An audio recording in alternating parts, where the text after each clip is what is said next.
أنا أبين لكم طريقة يمكن الإنسان أنه يتخلص من هالمشكلة، مشكلة الصوم في رمضان، عفوا مشكلة الصوم في الحر، ولا يقع في الحرام. نعم أكو حلول، من الحلول السفر، إنسان يسافر. أنا أسافر في رمضان حتى لا أصوم، وأسافر سفر على حال ما أقيم في ذلك المكان 10 أيام، يعني أتنقل من مكان إلى مكان، أسافر، أو كل يوم أطلع 25 كيلو آكل وأرجع للبيت، وأنا كل يوم أقطع هالمسافة زين حتى لا أصوم، ما في إشكال. الهروب من الصوم حتى لو كان السفر للهروب من الصوم ما في إشكال، الفقهاء يصرحون به. إذا تساوى طرف البيضة طرفاها لا تأكلها، لازم طرف يكون أصغر من هذا، طرف أصغر وهذا أكبر. هاي البيضة حلال. إذا بيضة طرفاها متساويان حرام، لأن تترك أثر في نفسك أنت ما تعرفه، تترك آثار كبيرة ممكن تؤدي إلى أمر. روايات أهل البيت هو يقول هالشكل، يعني مثلا لما أجي الأمير المؤمنين عليه السلام يتحدث عن البرازيل، أمة أمازون، يقول لها نهر عظيم اسمه أمازون، قبل ألوف السنين. ارجعوا المصادر التاريخية، هاي مو 2009 و2010 أو قبل 50 أو قبل 100 سنة طبعا، آلاف السنوات صار لها. يقول أمة عظيمة لها نهر اسمه أمازون، لا يعلو لهم اسم هذول أهل أمازون إلا باللعبة السارحة. واحد قام له قال له يا أمير المؤمنين شنو اللعبة السارحة؟ قال له كرة كمثل أضعاف بيضة النعامة. هسه ليش بيضة نعامة مو حمامة دجاجة كذا؟ لأن ذنك بيضويات الشكل، بيضة النعامة لا، الوحيدة دائرية هندسية الشكل، دائرية بالمعنى الهندسي.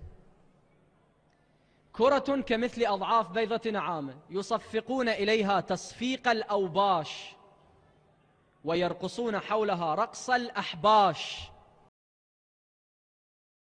مصطفى أرسله بالهدى ودين ما عاد بدي صلي، ما عاد بدي صلي، كان حمر الهدي يا ويلي. نحن هالولاد يخلص خليني واقف كمان. الله أكبر، أشهد أن لا إله إلا الله وحده لا شريك له. يا مولانا لكن كلها من حرام إذا ما تصلي. لا يا مولانا، يا مولانا يا مولانا شو قصدك يا مولانا؟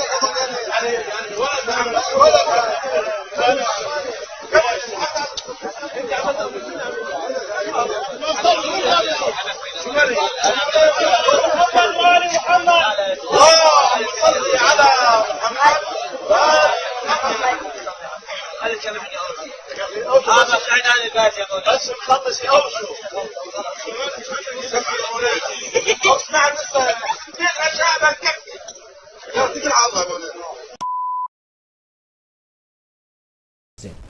مجموعة من الفقهاء الله يرحمهم جميعا، مجموعة من الفقهاء يعتبرون لا، شرب الدخان وشرب السيجارة ليس بمفطر، يعني كأنه الرأي الأول والرأي الثاني يتعارضون.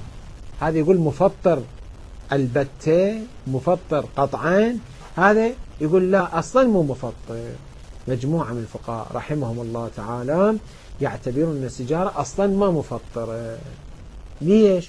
يقول هذا مو شرب، هذا لا يعد شربا وأكلا، فلذلك ليس بمفطر، ليس بمفطر. لحم الأرنب حرام، والحين أقول حرام وأقولها حتى ينقطع النفس. لحم الأرنب حرام، عندنا نصوص عن أهل البيت عليهم السلام تحرم أكل الأرنب، هذا عند مذهبنا هذا الشكل. الحين غيرنا يقول حلال، هو كيف يعرف تكليفه.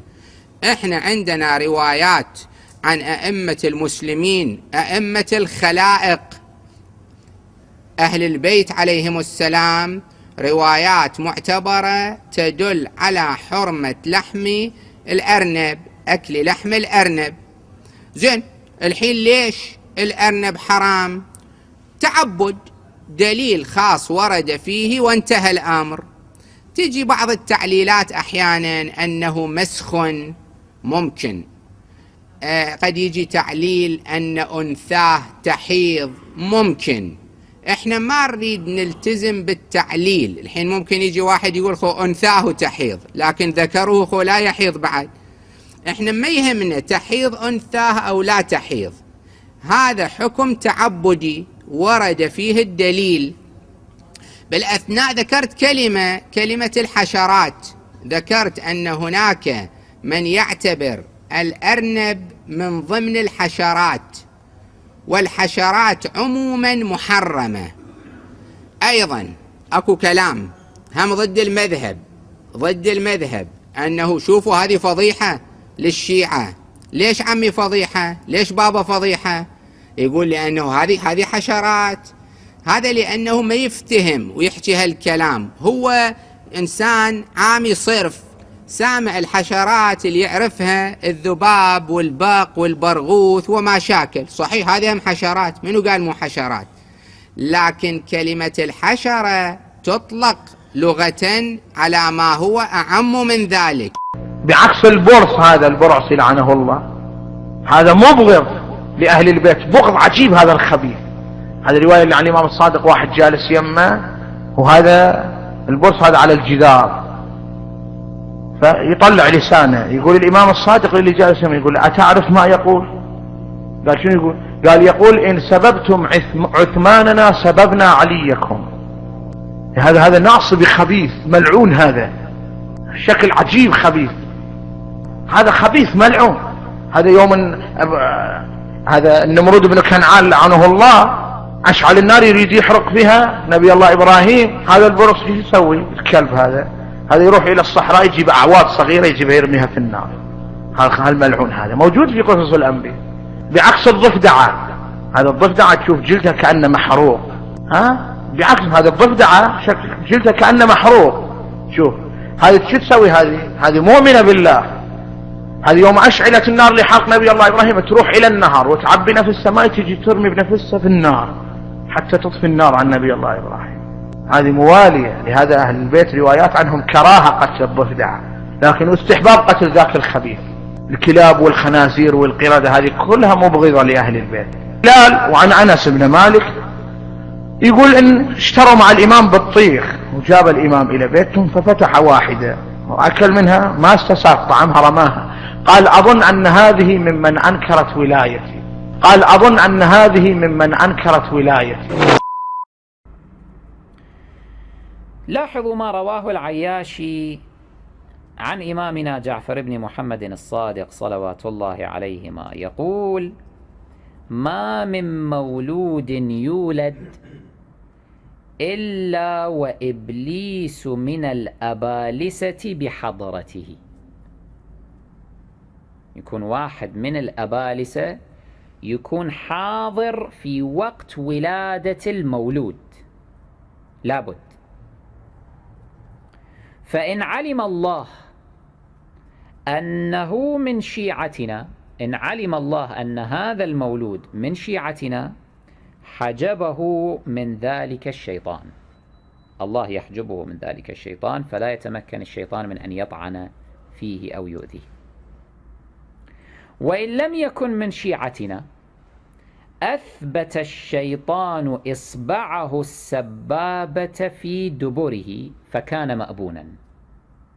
إذا لم يكن من الشيعة، الشيطان يجعل إصبعه في دبر هذا المولود حتى لما يكبر يكون مأبونا، أي يكون منكوحا. فإن كان امرأة، هذا المولود لم يكن ذكرا، فإن كان امرأة أثبت في فرجها، وضع إصبعه السبابة في فرجها فكانت فاجرة.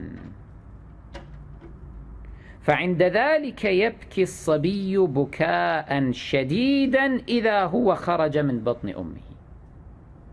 أنتم لاحظوا بعض الأطفال لما يولدون يبكون بكاء اعتياديا، البعض الآخر يبكي بكاء شديدا ويتواصل ويكون واضحا. هذا اعلم أنه بسبب الشيطان على ما نطقت به هذه الرواية.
yes.